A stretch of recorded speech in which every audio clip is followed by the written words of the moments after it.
Okay, so we looked at, we have been looking at monitoring the delay of critical paths by using replica circuits, right? And these are circuits which you create which mimic the delay of the critical paths. So by observing these replica circuits, you can kind of figure out if your actual circuit is meeting your delay target or is it exceeding, etc. And use that, you can use that in a feedback control loop to get to the optimum voltage.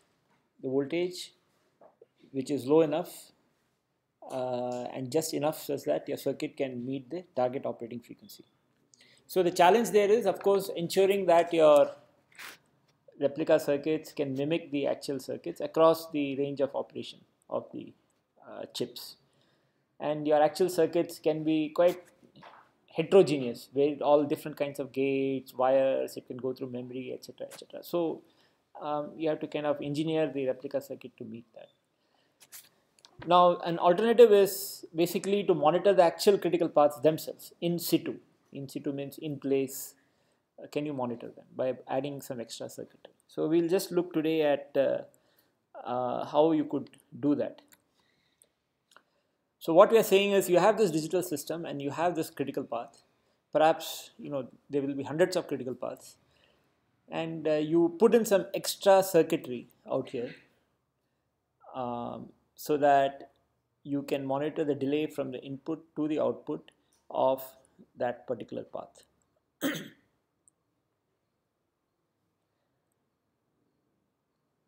So one concept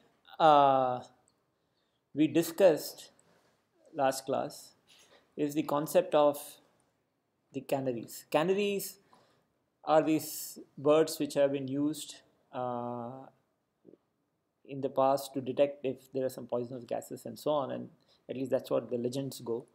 And they fall over and die if a few minutes before the humans get affected. Right? So once you see the canary getting affected, you just scoot from there. So can you then use a similar concept and put what is called a canary flop at the end of a critical path? So you have a critical path which ends out here in your regular flop. So what you do is you have introduce another flop called the canary flop, and the canary flop is designed such that the path ending in the canary flop fails before always the path which ends in the actual flop. So for example, as you are reducing the supply voltage, initially maybe both the paths are working fine. I mean, the outputs of both the flops are the same. That means both the paths are working fine. As you reduce the supply voltage, the canary output will first fail. What does it mean to fail? It means it will be different from the output of the main critical path. And that you detect by using an XOR gate, which basically says that if the two are different, the output is high, and that is basically a warning. It's a warning. Initially, warning is 0. As soon as the warning goes high, you know that the two outputs are different. So, yes, question. Let us say initially the situation was 0, means the output was 0, and then the output is going to be 1. So the canary flop will be 1 earlier. So even then the output will be 1, output of the XOR gate. So no, that is not the way to. Okay, so the question, let me explain the operation here. The output of the main path can be 1 or 0, we don't know. Right? It could be 1, it could be 0, it could be both. Some cycles it's 1, some cycles it is 0. We have no control. Right? And you have the same out here. This is actual wire. This is the wire at the end of the last gate in this critical path. Some gate is there. That piece of wire which is feeding into the D input of this flop, you just make a copy and feed it to the D input of the canary flop. So the same logic signal is coming to both the flops, right? Now if there is sufficient margin and both the flops work properly, then the output of both the flops will be the same. Either they will be zeros or they will be ones. We don't know what they will be because it really depends on what computation is happening in your pipe stage. but this is earlier canary flop. Not earlier. The point is that they are the firstly the you see out here the output, if both are working correctly, should be the same. That is the first point. Okay.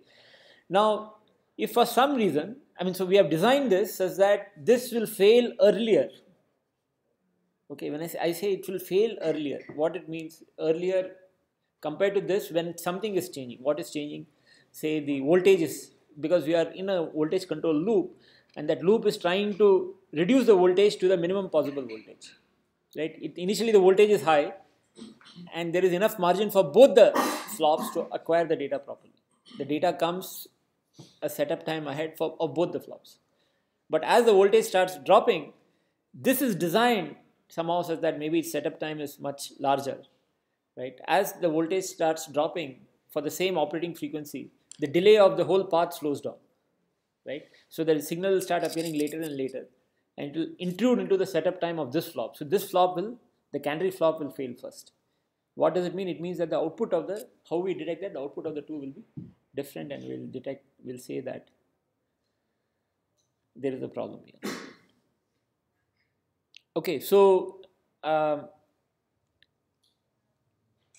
so how do you design the canary flop such that it has a worse setup time? You can put an extra delay in the D input of the canary flop. That could be one way.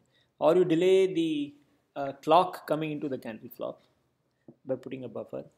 Or you increase, or you do something with the sizing inside this flop. Maybe you add extra loading, etc. inside the flop to increase its setup time.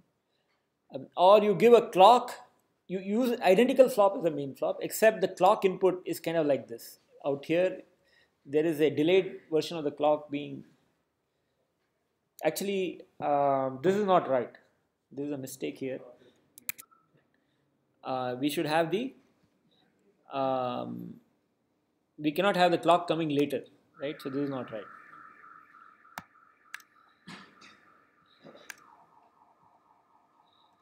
So this goes away. So what we have is the clock to this flop comes a little earlier, right? So the way it will come earlier is somehow, so that means you have to have another clock distribution, another clock locally generated,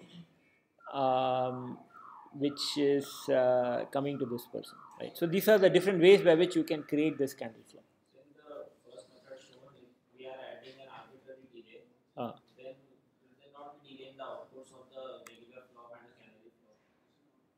Is we are adding a delay out here. Will it not lead to a delay in the output of the canary flop or the regular flop? Remember, firstly, that the output of the flops become valid as soon as the clock edge happens. Okay, so the same clock is given to both the canary flop as well as the main flop. So after the clock edge, a TCQ, the thing will stabilize.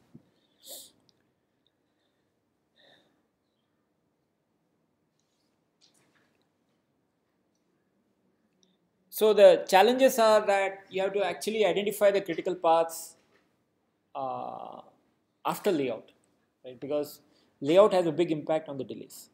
So layout means you have to place all your circuits in the 2D grid, and you need to complete all the wiring. Then you have to do timing analysis again, and then see which are the top so many paths, which are the slowest paths. And once you do that, you need to insert the canary flop in your layout, preferably very close to the actual flop, because you want to keep everything as much as possible the same, the path from the, you want to keep as much of this common between the actual flop and the canary flop. It has to be just put at the end, right? So that, so, so in the layout, you might have to rearrange the layout a little bit to insert the canary flops. And when you rearrange the layout, maybe some path which is not critical might again become critical. So again, for that you have to put it in and so on. So it could be an iterative process, and so that needs to be managed very carefully so that you can converge very quickly and have all the critical paths monitored with the canary flops. Now the thing with this design of the canary flop also is that having that delay, that small delay, which is the margin you're giving between the canary flop and the actual flop, how to get that delay in a reliable way which will track, right? So that again can be a challenge, because you don't want to put too much area overhead in your design. So that means you have to use small sized transistors. As soon as you use small sized transistors, they are more prone to variations, right? Because the variation of threshold voltage is inversely related to the square root of area of the transistor gate. So smaller the size, smaller the area, so variation, standard deviation of the threshold voltage will be much higher. So what that means is the variation in the delay will also be quite a large thing.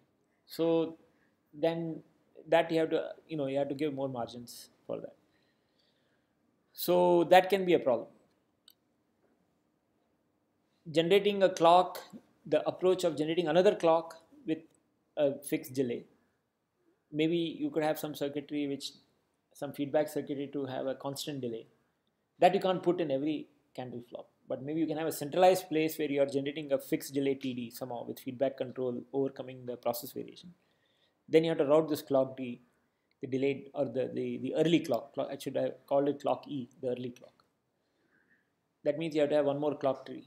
So again, that leads to some complexity. So, these are some of the challenges with this, trying to do with the canary flop approach. Now the thing is that there is another approach to deal with this problem, and before that, there is this concept I want to introduce called the concept of stability checking. Okay, this concept was kind of developed a while back, maybe in the 60s and 70s, as a way to test for delay errors. Okay, this comes from the testing world. Right? In the testing domain, you want to see if the circuits are doing what they are supposed to do. And if you see now in this whole adaptive DBS AVS scheme, we are actually concerned about are the circuits doing what they are supposed to do, which is essentially testing. So there is normally testing and functional design were two separate entities, right? As a designer, you don't worry about testing. You somehow think that things will get. I'm not talking about verification. Verification is you do a design and you want to see if it's doing what it is supposed to do functionally. Is it correct? Is it adding the numbers correctly, multiplying numbers, etc., etc. That is verification. Testing is you have the silicon come back and you want to check if the part is doing what it is supposed to do, or is it okay. And there are ways by which you can check for, is there an open, is there a short. These are all things which you check for without necessarily worrying about the functional correctness. Functional testing is one way, but there's also this way of testing where you can check for the integrity of the chip in some sense, right? So as part of that, errors which are due to delays, and how do you test for that becomes an important concept. And in that context, this concept of stability checking was developed. And now actually we can apply the concept of stability checking in dynamic DBS and AVS feedback control, because we want to actually check in some sense, we want to do some testing. So you see there is a merging of testing and design concepts here. So the thing is that in the concept, in testing, we want to check if some path, say when you do your testing of your chip and you find an error, where is the error due to, right? What is the cause of the error? Which of the paths have actually failed? You would like to know that for debugging purposes. So if you can put some monitors on the actual paths, then you can figure out, okay, these are the paths which have actually failed, and perhaps you can, in the next version of the silicon, you can fix those. And to figure that out, the concept of stability checking was developed. So in the stability checking concept, what is done is the following, is that, say this is the normal operation of the path, where you have a clock edge at the receiving flop, and the input to the flop stabilizes. There's a last transition which happens well before the setup time of before the clock edge, right? The data stabilizes and it remains like that. Now suppose there is a delay error, right? That means, what does delay error mean? It doesn't meet the max timing constraint. That means this transition happens after the setup window, right? It could happen just inside, somewhere out here. Maybe the transition could also happen after the clock edge also, for example, right? Maybe it just came a little late. So what is done here is that there is a circuitry which is put, which looks at it puts a window called a stability window and checks if there have been any transition within that stability window. Okay, so if there is a transition after the stability window, you basically say that there is a problem. Some problem has occurred, there is a delay error, right? So that is kind of what the concept of stability checking is. So how does it look? Well, it looks almost same as the canary flop concept, except it's a little bit reverse. Here what we are saying is this is your main path with the main flop. You put in an additional flop which you trigger a little bit later than the actual flop. In a canary flop, in some sense, you are trying to trigger it a little earlier because you want the canary to fail. But here we are not, we want to see has the actual circuit failed. Okay. So this, as I said, this was a concept which evolved from the testing world. Has the actual circuit failed? The way I check it is I trigger another path a little bit later than the normal. And if my data comes well ahead of time, both the flops will capture the same value. XOR output will be 0. But if my data comes a little later than what this guy can capture, but this person captures, because it has come a little later, this person captures. So there will be a mismatch and the output will be an error. Now you see almost the same structure, except output is what was a warning now is actually an error, because this person has failed. Now again, how do I capture this little later? The same problem as canary will come in some sense, but we'll see that this is a little simpler problem to solve. In the case of canary, I had to trigger this little earlier, right, or make this fail earlier, whereas here I can I need to trigger this little later.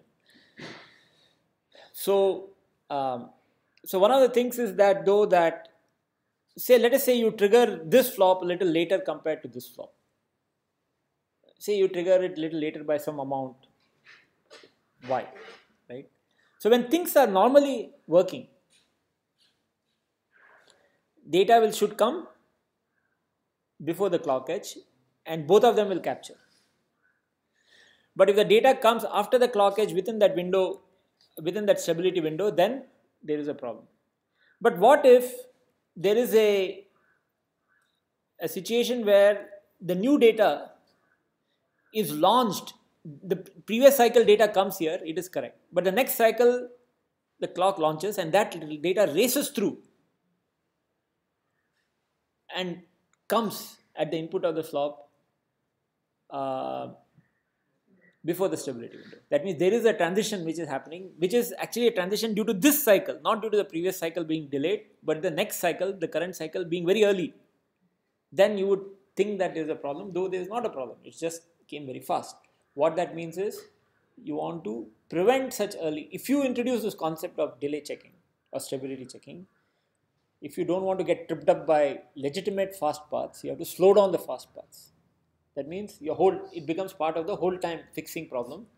Your whole time you have to pad it up by the stability window, right? In the whole time fix, what is the whole time problem? There is a certain minimum delay requirement of your path. The path should not be too fast, right? Otherwise you will race through and mess up things. So you just have to pad up that whole time requirement by this stability window so that your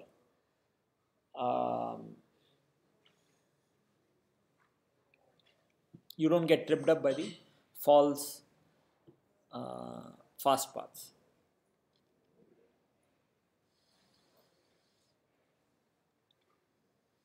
Sir, in both the concepts, stability as well as the binary, we are using almost the identical flip-flop as the original output. So that means the path consumption will decrease. Plus, there will be a problem of overall area of the system. So, is it okay to implement these three outputs, or can you use for identify? So the question is basically related to the area overheads and power overheads of introducing this extra circuitry, right? The canary flops or the stability checking flops into these paths. Now, if you want to put it on every path, it is meaningless. Especially in case of canary, wherein you have the inverters, the delay segment of. Right.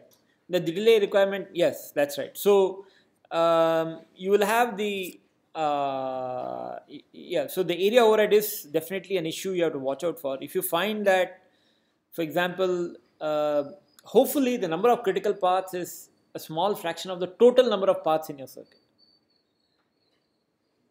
then the extra flops you put will be a small fraction. But if it's turning out to be a big fraction, then you have to question, is that really worth doing it, right? How to test that which critical path or maybe which particular path works at lower voltages without any error, so that you want to put Canary or stability concept?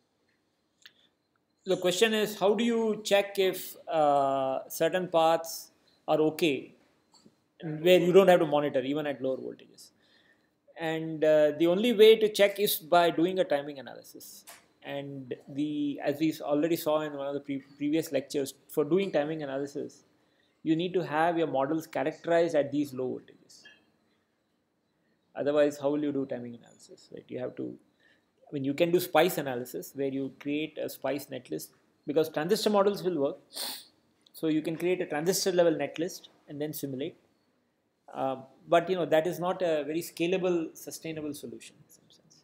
So you want to use the existing digital flow and tools to do that analysis, which means you have to have the libraries characterized at those voltages. So there is no way out. So you have to do that.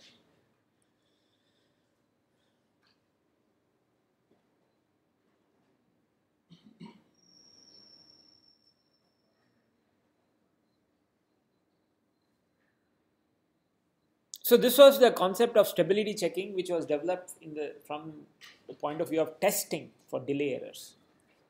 Right?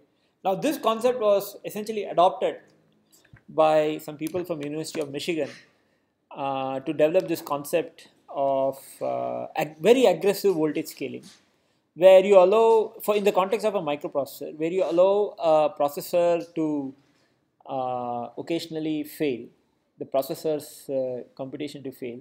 But in the case of a microprocessor, especially pipeline microprocessor, you already have infrastructure to recover from kind of miss execution of instructions, because usually there will be some speculative execution, which the mechanism is there to squash and prevent that execution from completing or committing and changing the state of the machine. So that mechanism is already there.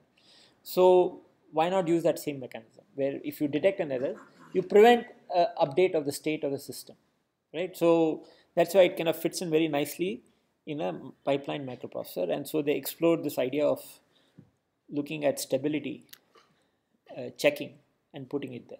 So what is their circuit? They call it the razor flip-flop.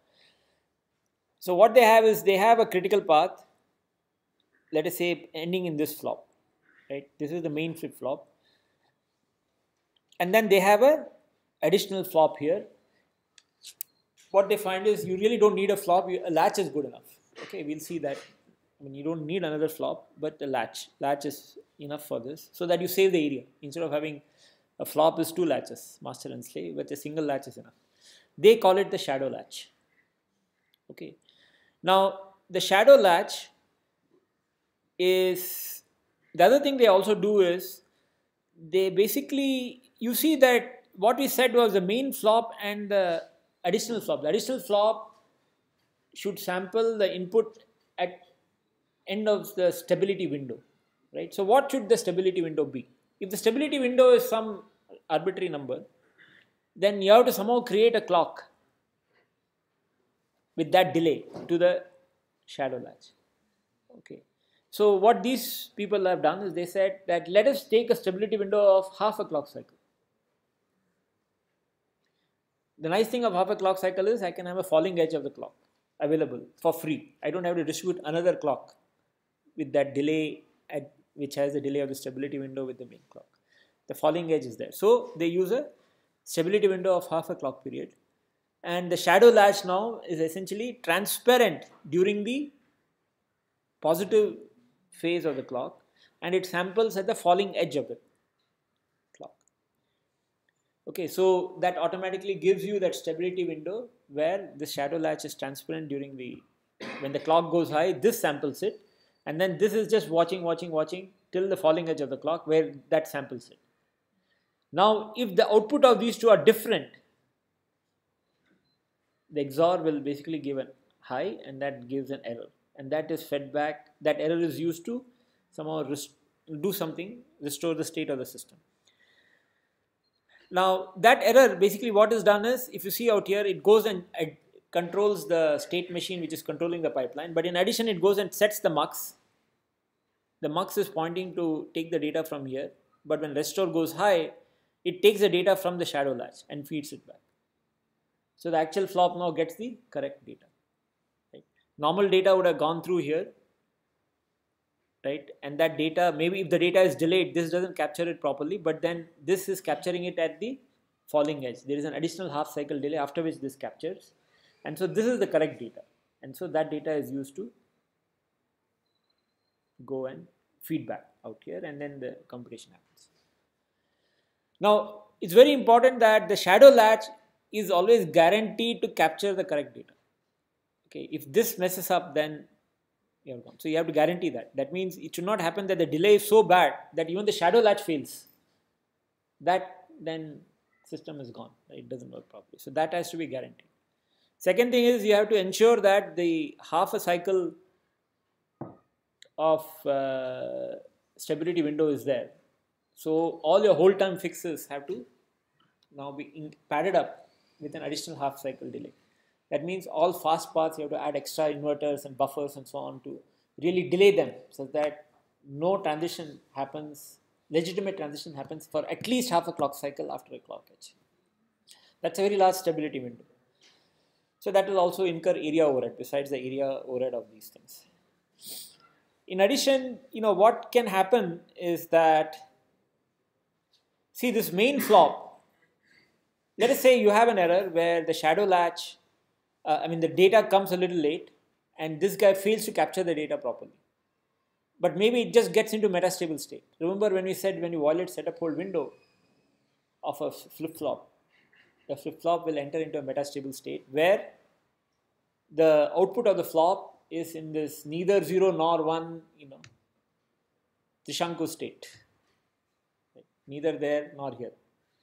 So now what happens is that uncertainty, that metastability, what that could do is that would propagate through the logic stage. And if in the next pipe stage, there could also be another razor flop. Maybe this feeds into a path which is a critical path for the next pipe stage, which also has a razor flop, this whole arrangement there. Then it should not happen that the extra delay, because this couldn't resolve quickly, that extra delay causes the next pipe stage's shadow latch to fail or not capture it, right? Because we said the shadow latch has to capture correctly. We have to ensure that. So if there is metastability here, I can detect it because there will be a difference here and maybe I'll say, look, there is an error. So this pipe stage is dealt with. But that error should not propagate and it should not become so slow because it's taking time for it to figure out 0 or 1 and eventually it will settle. If that settling kind of causes an error in the shadow latch of the next stage, then you'll again have a problem. So to prevent that, they have locally a local meta detector, which checks if this is gone into metastable. Okay. Now let us look at, I went off into, that's why it does. Yeah. So it checks if there is a metastability problem here. That means, has this gone into metastability? If so, then either there is an error or whether due to metastability, I go and restore the state out here and give it more time. Now the thing is that the metastability can also kind of cause a problem here. If it goes into metastable, then we don't know what the output of this XOR and so on, and again that could be a problem. So that is why having a metastability detector, that's what they advocate, is let's have a metastability detector. So by the way, this paper is from this group from University of Michigan, and this paper was published in April 2006, JSSC, Journal of Solid State Circuits. So you can read up this paper in detail. Again, we'll discuss in the next class. So let's just look at the timing waveforms of this, right? Is it clear on the thing or do I need to shut off the, pardon? It's clear, okay. So let us see out here the in cycle 1 data comes, Q captures it properly. Q shadow, which is the output of the shadow latch. Remember, shadow latch is transparent, so it follows. As soon as the clock goes high, the Q shadow will follow D in because it's transparent in this phase and it samples in the falling edge. So that is Q shadow, and Q goes high, so there is no problem. In the next cycle, what happens is that the transition, the data which was launched at the input of this pipe stage, as it flows down here, it is not able to make it before the clock edge. It changes after the clock edge. Because of that, what happens? This actual flop, the main flop is not capturing the data, falling data. But because this latch is transparent, shadow latch is transparent, as the data falls, the shadow latch output also falls. And as it falls, and the shadow, and then this captures freezes that data so that, and now you see there is an error. Q shadow and Q don't match and there is an error. As soon as an error happens, restore also goes high. Okay, and restore goes high, and then the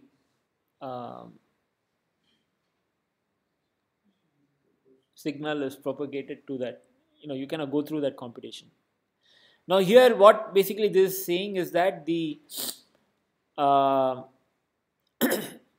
here what is happening is that you don't want this to happen where your minimum path delay constraint is violated. That is what this is saying, is that let us say there is a legitimate data going from 1 to 0. It's legitimate. In this cycle, it happens very fast. And it happens before the,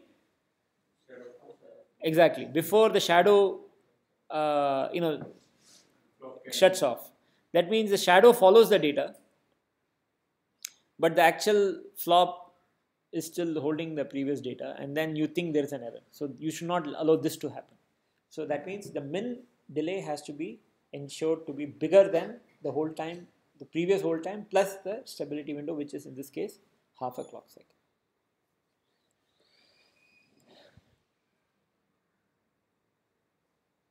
So the razor flop, right? So this looks kind of complicated, but actually I'll just walk you through the pieces out here. It's not that complicated.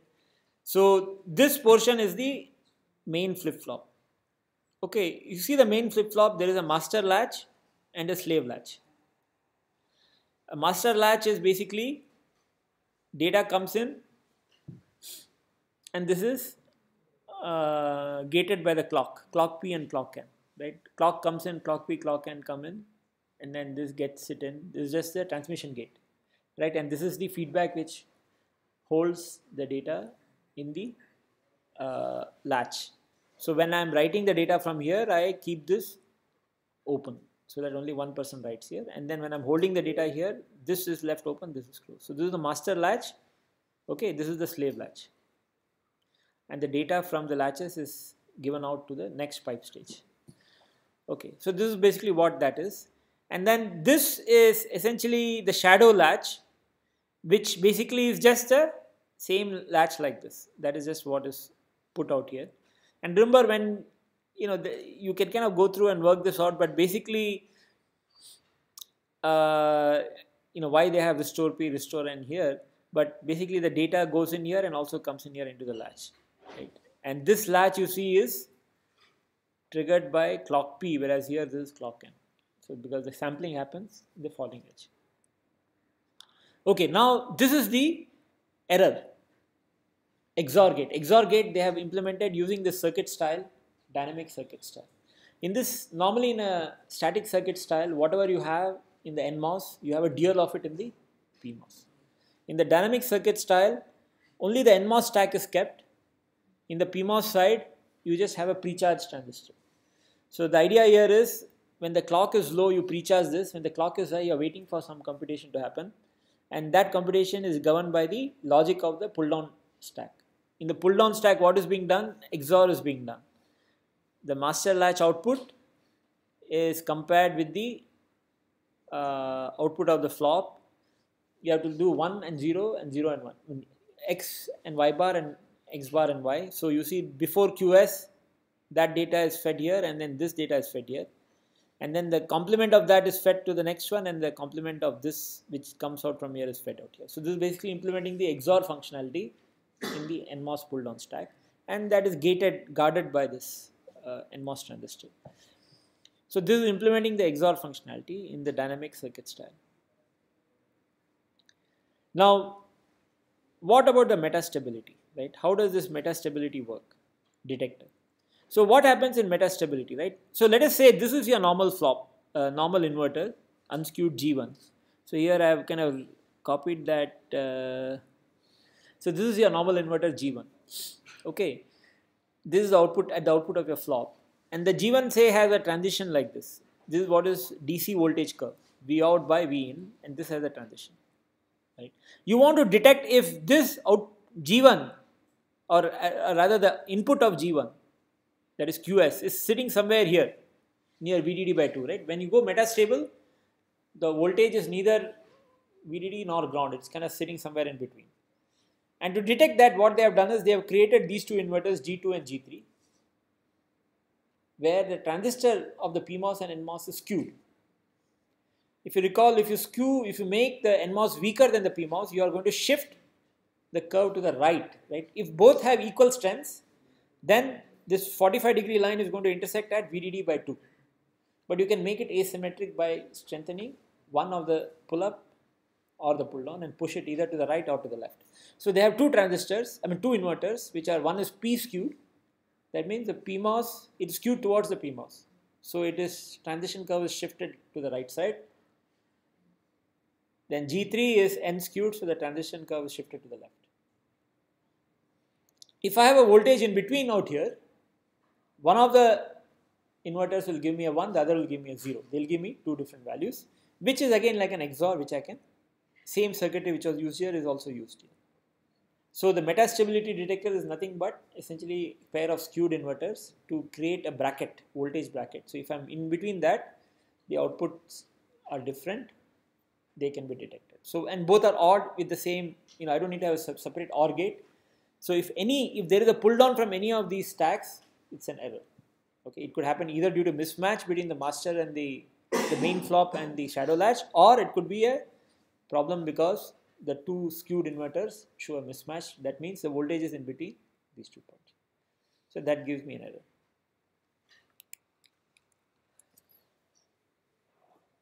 Any questions on this? So this paper you can read up, Das, April 2006. We can discuss in more detail again in the next class.